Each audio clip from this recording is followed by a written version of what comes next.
est Toastmaster depuis 2003, DX, DTM bientôt 6. Il est présentement le président du club avancé Synergie à Ottawa. Il a servi le district à plusieurs occasions. Comme gouverneur de secteur 3IS et aussi dans le trio, a participé à l'ouverture de plus d'une quinzaine de nouveaux clubs. En 2014, il a été notre champion du district au concours de discours en français. En 2016, il a récidivé, en anglais cette fois, pour représenter le district à la demi-finale internationale à Washington. En 2016-2017, il a reçu le prix Toastmaster de l'année par le district 61. En 2018-2019, il a reçu le prix District Director Award for Outstanding Service and Exceptional Leadership. Après plus de 30 ans de carrière dans la vente corporative, il est aujourd'hui coach, consultant, formateur en communication mobilisatrice. Il aide les professionnels et les entrepreneurs aussi, dans leur habilité de communication et leur pitch de vente. Aujourd'hui, il veut nous proposer une nouvelle approche, déboulonner certains mythes et surtout nous offrir une réflexion afin d'amener notre leadership à un autre niveau. Apprendre à désapprendre, vous l'avez peut-être deviné, j'invite ainsi M. Raymond Brisebois. Sous vos ovations, s'il vous plaît. Oui. Bravo, M. Brisebois. Bravo. Yeah, bienvenue. Dernièrement, j'ai eu une leçon d'humilité. En fait, j'étais tombé dans un piège. Le genre de piège où je me suis surpris pendant trop longtemps à penser que j'étais devenu bon dans un domaine, en particulier le leadership. Pourtant, je fais du bénévolat depuis l'âge de 15 ans et j'ai aujourd'hui 58 ans. Faites le calcul. J'ai fait de la politique scolaire, j'ai été impliqué dans toutes sortes d'organismes à but lucratif ou non lucratif. J'ai été coach de hockey au niveau élite pendant une bonne dizaine d'années et je suis, comme ma petite bio le dit, Toastmasters depuis maintenant, je suis dans ma 18e année. Fait plein de choses dans les deux langues à travers tout le grand district qui est notre district 61, le Québec et l'Ontario. Et je pensais, bien humblement, que j'avais acquis, à juste titre, une certaine expertise en leadership. Et jusqu'à tout récemment. Alors, même si j'aime me définir comme un éternel étudiant, parfois, je tombe dans le piège de penser que je suis bon. Et j'oublie qu'il faut apprendre à désapprendre si on veut être un leader. Parce que, merci Madame l'animatrice et merci à Dani aussi, excellent discours qui parlait de rien finalement, de m'avoir invité à ton beau club de Charlesbourg. Ce que j'ai réalisé, c'est que le leadership, ce n'est pas une expertise. En fait, le leadership, c'est un apprentissage constant. Et ce soir, ce que je veux faire avec vous, c'est, oui, comme l'animatrice le disait, déboulonner certains mythes, mais aussi vous partager bien humblement quelques réflexions parce que Toastmasters, on est entre autres une organisation de leadership d'abord et avant tout. Et souvent, c'est une notion qu'on prend pour acquis. Puis j'aimerais un peu brasser les cartes ce soir pour qu'on puisse justement tous et chacun, peu importe notre champ d'expertise, peu importe où on est rendu dans la vie, amener justement notre leadership, sans égard au titre, à un autre niveau. Parce que, voyez-vous, là, je vous apprends sûrement rien, le monde a changé. Et ça, c'était le cas même avant COVID. C'est fou comment le monde change rapidement. On n'a qu'à penser autour de 1850, est arrivé sur cette planète l'ère industrielle. Et l'ère industrielle, dans le fond, c'était fait, quand est arrivée là, cette révolution-là, si on veut, quand on y pense 2 minutes, on avait besoin d'employés qui n'étaient pas payés pour penser. On avait besoin collectivement d'employés et on les payait là, pour ce qui se passait à partir d'ici jusqu'en bas. Tu étais payé pour, comme on dit, comme Shakespeare dirait, pour faire ta job, point. Puis tu n'avais pas un mot à dire, puis on n'avait même pas besoin que tu penses.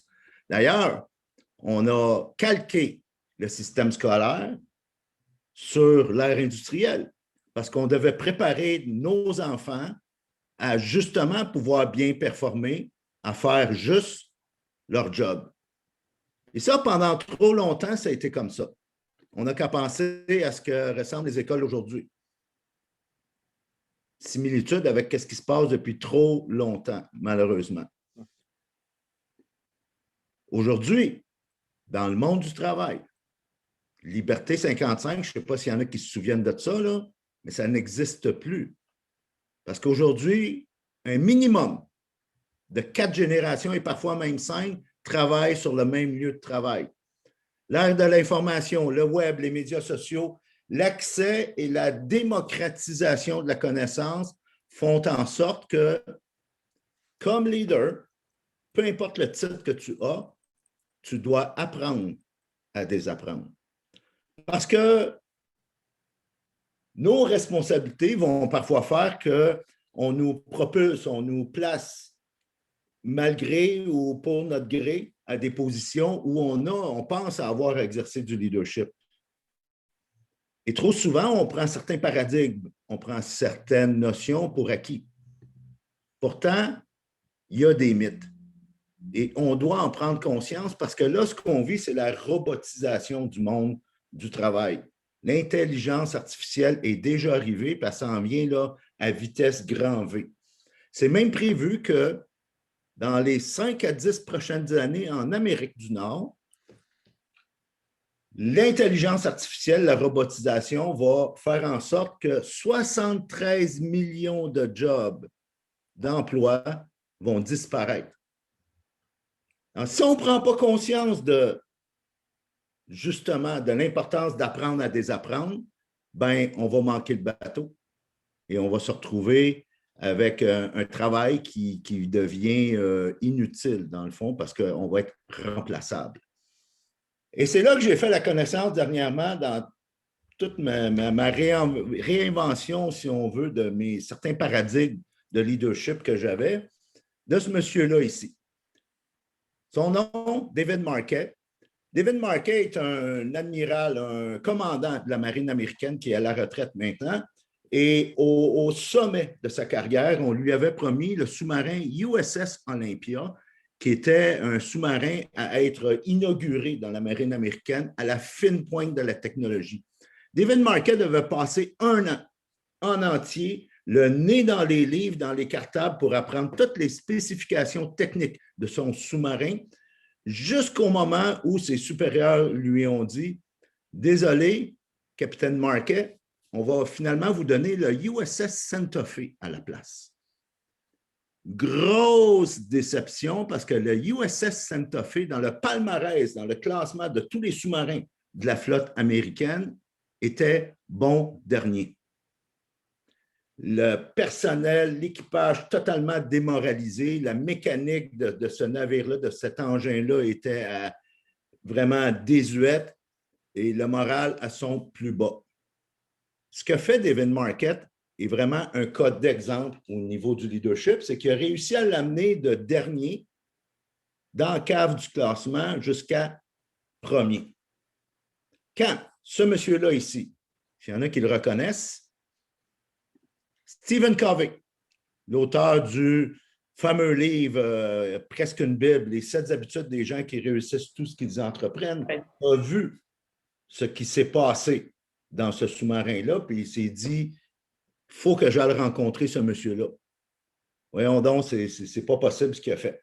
Et on a des photos ici de justement Dr. Covey avec David Marquet, et on a une autre photo ici. Et ce qui a résulté lorsque le commandant Marquette a pris sa retraite, un livre qui est un best-seller, Turn the Ship Around, qui, à ma connaissance, a été traduit en français, Renverser la vapeur. Et dans son livre, puis dans d'autres études, dans d'autres lectures que j'ai faites dernièrement, bien, ce soir, je voulais vous partager 3 mythes, justement, du leadership. Et le premier mythe, c'est que les bons leaders ont toutes les réponses. On pourrait être porté à croire ça parce que souvent, voici ce qui arrive, dans beaucoup d'organisations, de par votre expérience ou votre ancienneté ou parce que vous êtes compétent ou parce que vous avez atteint certains niveaux d'excellence, on va vous mettre dans une position de leadership parce qu'on pense que vous allez être bon. Et souvent, ce n'est pas nécessairement le cas. Et même si c'est le cas, ce qui va faire en sorte que votre leadership va être optimal et va être adapté à la réalité d'aujourd'hui, c'est d'être capable de dire « je ne le sais pas ». Voici pourquoi. Parce que ça va ouvrir la porte, ça va ouvrir l'espace pour votre équipe à la créativité, à l'initiative, à prendre des risques et justement à amener votre organisation à un autre niveau. Un de mes mentors virtuels, Simon Sinek, l'auteur du fameux Why, Trouvez votre pourquoi, dit toujours que 3/4 de réponse vaut mieux qu'une réponse et demie. Ce que ça veut dire, ça, dans le fond, c'est quand tu as une réponse et demie, c'est parce que tu n'as pas de place pour apprendre. Tu n'as pas de place pour justement apprendre à désapprendre aussi. Et tu n'as pas de place pour la croissance ou pour la créativité ou pour l'initiative ou pour la solution de problème parce que tu es déjà rendu. Tandis que quand tu as 3/4 de réponse, ben, tu as cet espace-là justement pour grandir et passer à un autre niveau. Le deuxième mythe, et celle-là m'a surpris, les bons leaders motivent leurs équipes. Et là, j'ai réalisé une chose, c'est que dans le fond, là, motiver, c'est un nouveau mot à la mode qui remplace contraindre. Et j'ai été coach de hockey à un niveau élite, là, supérieur pendant une dizaine d'années, et je pensais que je motivais mes équipes, mais dans le fond, tout ce que j'essayais de faire, c'est de leur botter le CUL. Parce que pensez à une image là, quand vous êtes dans un restaurant comme McDonald's. Puis là, vous entendez les chefs d'équipe derrière le comptoir, là, go, go, go, gang, ouais, on fait des frites, let's go. Puis là, on est sous pression, là, puis il y a plein de monde, il y a un line-up qui veut passer à la caisse, passer leur commande, c'est l'heure du midi. La motivation, ce que ça fait, la façon qu'on l'a, établi dans notre culture populaire, c'est de la contrainte, c'est du poussage dans le derrière, puis c'est souvent un stress supplémentaire. À la place, les bons leaders vont être capables de créer un environnement qui est optimal et sécuritaire. Parce qu'on n'aura plus besoin de motivation à ce moment-là, parce que l'environnement sécuritaire et optimal va favoriser la collaboration. Et c'est là que ça fait toute une différence. Parce que pensons-y, si on regarde le scandale du diesel il y a quelques années, appelons ça un contre-exemple.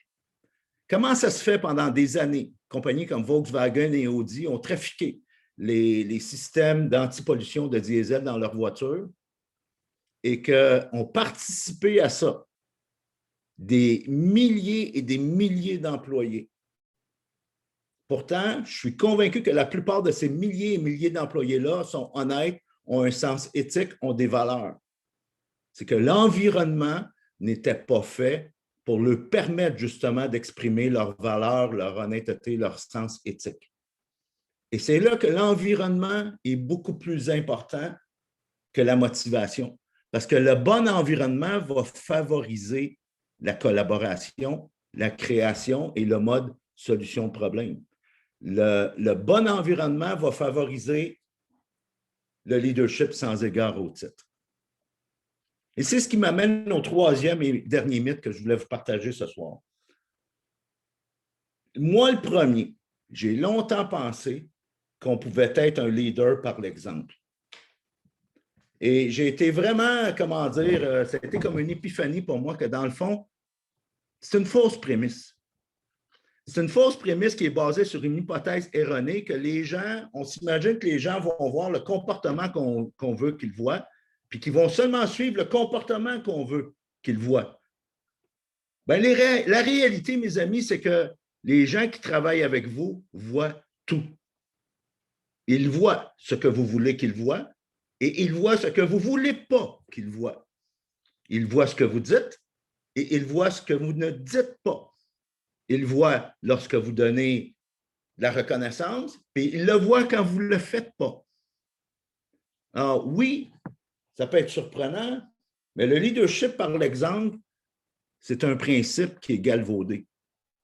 Parce que dans le fond, là, même vos silences parlent, vos actions parlent et vos non-actions parlent. Et ça, il faut en prendre conscience et c'est là qu'il faut apprendre à désapprendre. Parce que dans ce monde qui est en constante évolution, vous savez, de plus en plus, il y a justement une crise de leadership. De plus en plus, quand on pense à la crise sanitaire, la crise économique, la crise écologique, oui, toutes ces crises-là existent, mais elles existent à cause d'une crise beaucoup plus grave et qu'on ne tient pas compte dans la plupart des médias et dans le monde politique. C'est une crise de leadership. Parce qu'on est encore avec des vieux principes de leadership qui datent de longtemps. Et dans le fond, il faut justement apprendre à désapprendre parce que les bons leaders vont faire en sorte que le groupe ait confiance en eux. Mais les leaders qui, eux, sont grands et excellents vont faire en sorte que le groupe ait confiance en eux-mêmes. Et pour ça, mais comme je le disais, il faut justement apprendre à désapprendre. Madame l'animatrice. Bravo, bravo. Bravo. Bravo, Raymond. Félicitations, Raymond. Wow, wow, wow. Quel discours.